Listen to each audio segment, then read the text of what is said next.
तो देखिए good Ashish, this is bit lengthy chapter क्योंकि ये दो पार्ट में है। एक पार्ट में heat and thermal properties of matter करते हैं, दूसरे पार्ट में केटीई एंड थर्मोडायनेमिक्स करते हैं।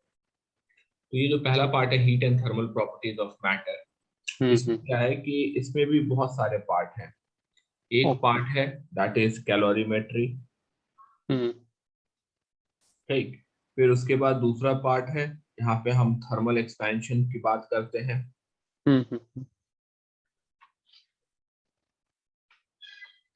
और फिर तीसरा पार्ट है जहाँ पे हीट ट्रांसफर की बात करते हैं। ठीक है, हीट ट्रांसफर में हम लोग तीन पार्ट होता है, कंडक्शन, कन्वेक्शन, रेडिएशन। तो बेसिकली हमारे सिलेबस में कंडक्शन एंड रेडिएशन है, कन्वेक्शन नहीं है। ठीक है, so these are the three part of this chapter. Calorimetry और थर्मल एक्सपेंशन में ऐसा ज्यादा कॉन्सेप्ट्स नहीं है ये। ठीक है, एक एक फॉर्मूला है और उस पे ही मतलब सारा सब कुछ क्वेश्चंस वगैरह बेस्ड रहता है।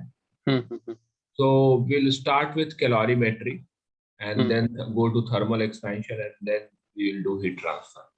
ठीक है, इन चैप्टर्स में फॉर्मूला क्वेश्चन सॉल्व करना मतलब लाइक कैलोरीमेट्री में if you have solved 10-15 questions that is more than enough. Thermal expansion में भी सिमिलरली 20-30 क्वेश्चन आपने सॉल्व कर लिया है तो it's more than enough, right. Now there are some terms here which we have to know. Okay.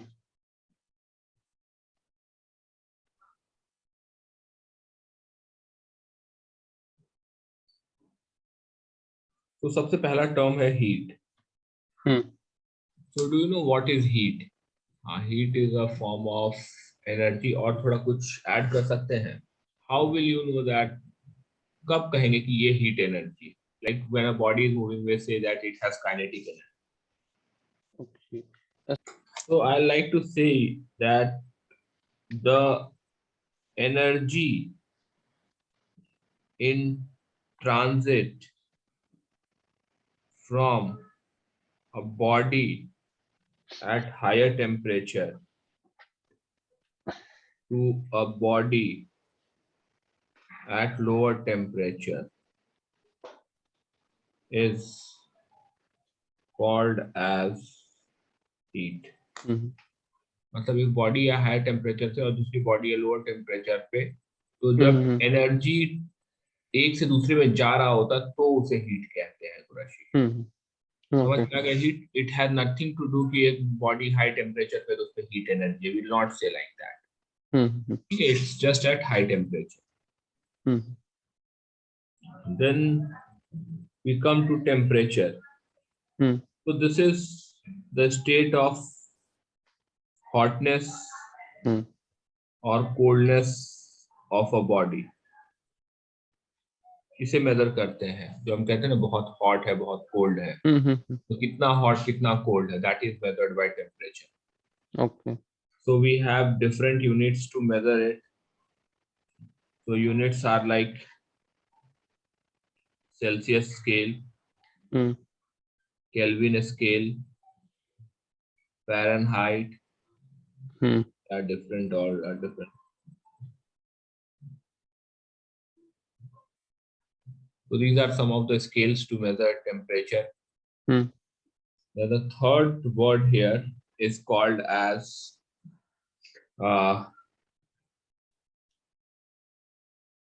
just एक minute, आपको ये पता है latent heat, latent heat of freezing या Melting. हाँ, दोनों एक ही चीज है। The amount of heat energy needed to change from solid to liquid at constant temperature constant temperature for a unit mass. ठीक है, एक यूनिट मास मटेरियल को सॉलिड से लिक्विड में कन्वर्ट होने के लिए एक कांस्टेंट टेम्परेचर पे कितना हीट एनर्जी चाहिए होता है, that is called as latent heat of freezing or melting. See, this constant temperature is known by the name melting point or even freezing point कहते हैं.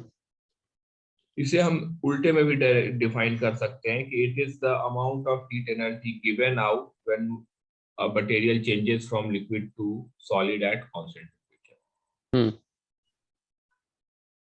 Then the fourth one is latent heat of vaporization. ये क्या होता है गुरशी? ठीक है, the amount of heat energy needed to change from liquid to vapor at constant temperature, और ये भी for unit mass. अब constant temperature यहाँ पे क्या कहेंगे इस constant temperature को, जिसे कहते हैं boiling point.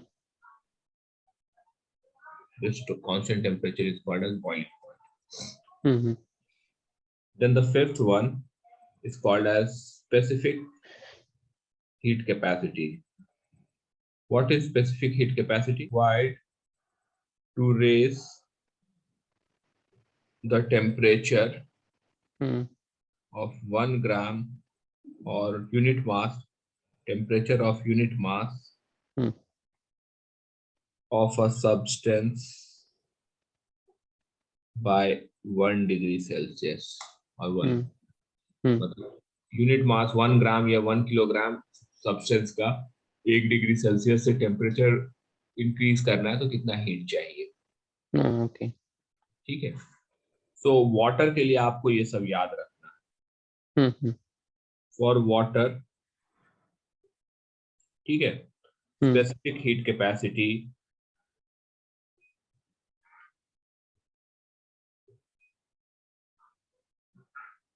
is 1 calorie. This is the unit of heat.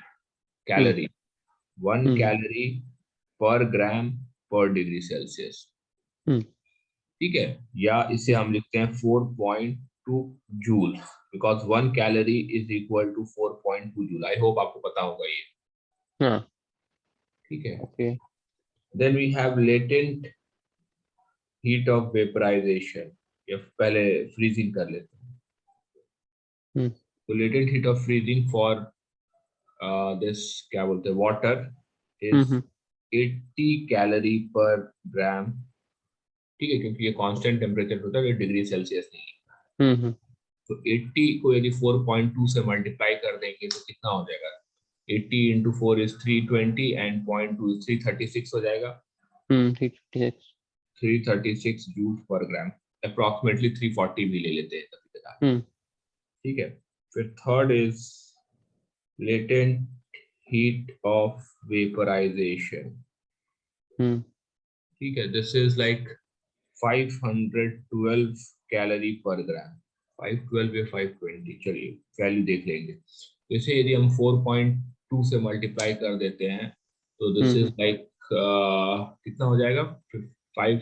This is like 2840 और फिर 4.2 से ना. हाँ, so this is like something 2300 के अराउंड होता है. 536. This is 2250 joule per gram. Next term is called as heat capacity without the word specific. Okay. It is the amount of heat energy required to raise the temperature of a body by 1 degree Celsius. समझ में आ गया? मतलब body जो है unit mass नहीं है. तो बेसिकली हीट कैपेसिटी जो हो जाएगा that will be equal to m into s, total mass of the body into specific heat capacity. Right. The next term is water equivalent. So water equivalent होता है the amount of water which has same heat capacity as that of a given body. ठीक है, उसे water equivalent. कभी कदार क्या होता है क्वेश्चन में कि दो अलग अलग मटेरियल दिए होते हैं, कॉपर एंड वाटर दिया होता है, वो मिक्स किए होते हैं.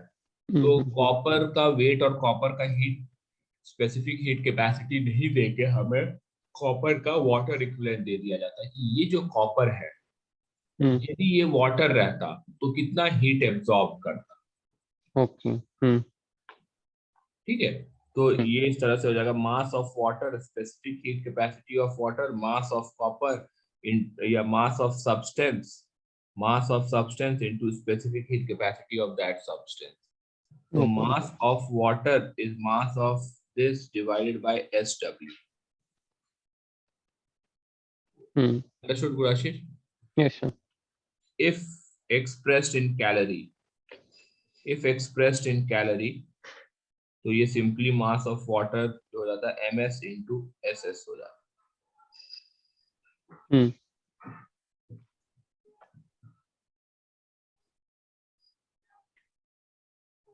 See, the last one is phase transformation diagram. ठीक है, तो यहाँ पे हम ग्राफ ड्रॉ करते हैं. That is heat supplied versus temperature graph. ये बनाते हैं कि किसी भी बॉडी को यदि जब हम हीट सप्लाई करते हैं तो उसका टेम्परेचर किस तरह से चेंज होता है और फेज किस तरह से ट्रांसफॉर्म होता है. So suppose we have an object and it is at some temperature, let's say minus theta degree Celsius. Initially it's not zero, कुछ भी टेम्परेचर है थीटा डिग्री सेल्सियस. तो जब हम उससे हीट करेंगे तो उसका टेम्परेचर धीरे धीरे बढ़ने लगेगा. एक पॉइंट आएगा जब वो मेल्टिंग पॉइंट पे पहुंच जाएगा. राइट. जब वो मेल्टिंग पॉइंट पे पहुंचेगा तो वो हीट एब्जॉर्ब कर रहा होगा बट टेम्परेचर चेंज नहीं हो रहा होगा.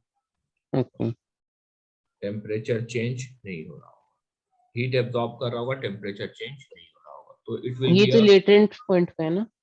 हाँ, इसीलिए मतलब temperature is constant.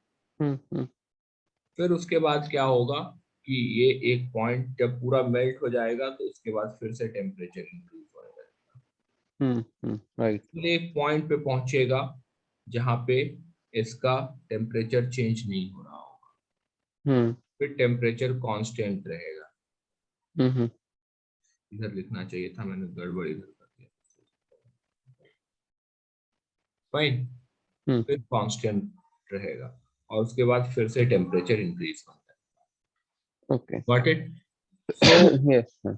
When this is the, यहाँ पे बस ये सॉलिड के फॉर्म में रहेगा. ठीक है, minus theta degree Celsius to melting point के बीच में ये बस सॉलिड के फॉर्म में रहेगा. राइट. जब ये मेल्ट हो रहा है तो उस मिक्सचर में सॉलिड और लिक्विड दोनों होंगे. जब पूरा मेल्ट हो जाएगा तभी टेम्परेचर इंक्रीज होगा. थोड़ा सा भी सॉलिड बाकी है तो टेम्परेचर इंक्रीज नहीं होगा. ठीक है. हाँ. ठीक है, और जब टेम्परेचर इंक्रीज होने लगेगा तो ये बस लिक्विड फॉर्म में रहेगा. जब यहां से जब ये लिक्विड से फिर से चेंज होने लगेगा, फेज चेंज, तो फेज चेंज टाइम पे ये लिक्विड प्लस गैस या वेपर दोनों के फॉर्म में साथ में एग्जिस्ट कर रहा होगा. राइट. और फिर जब उसके बाद चेंज होने लगेगा, चेंज हो जाएगा पूरा, तो उसके बाद गैस या कह सकते हैं वेपर के फॉर्म में रहेगा. So this is called as heating curve. ये जो कहलाता है ये हीटिंग कर्व भी कहलाता है। यहाँ पे ये समझ में आया आपके? हाँ यस। अब मान लीजिए कि इसे हम θ1 कह देते हैं और इसे हम θ2 कह देते हैं, हम्म। स्लोप। हम्म। तो tan θ1, हम्म। ठीक है, tan θ1 क्या हो जाएगा बता सकते हैं? Melting over. पॉइंट ओवर ये जो हीट एब्जॉर्ब है, हाँ हाँ। Got it. हम्म। इसे tan θ2 को मैं ले सकता हूँ 1 डिवाइड बाय एम एस, ये जो है लिक्विड है, liquid. Hmm. Hmm. Hmm. Generally it has been seen that specific heat capacity of liquid is greater than specific heat capacity of solid. Okay. Not always, but generally, hmm. 99% of the time. तो इसके basis पे हम क्या कह सकते हैं, किसका angle बड़ा होगा? θ1 will be greater tan than θ1 का, तो θ1 हाँ। θ1 will be greater than θ2. एक चीज और बता देता हूँ आपको कि ये जो है ये वाला डिस्टेंस हम्म। और यहाँ पे ये वाला डिस्टेंस, हम्म। लेट्स से इसे हम कह देते हैं x1 और इसे कह देते हैं x2. तो हम्म। generally it has been seen that latent heat of fusion या जो vaporization fusion, that means freezing या melting हम्म। है, that hmm. is less than vaporization का latent heat. ठीक है, तो ये फेज ट्रांसफॉर्मेशन ग्राफ है, ये आपको याद रखना है, जिसे हीटिंग कर्व भी कहते हैं.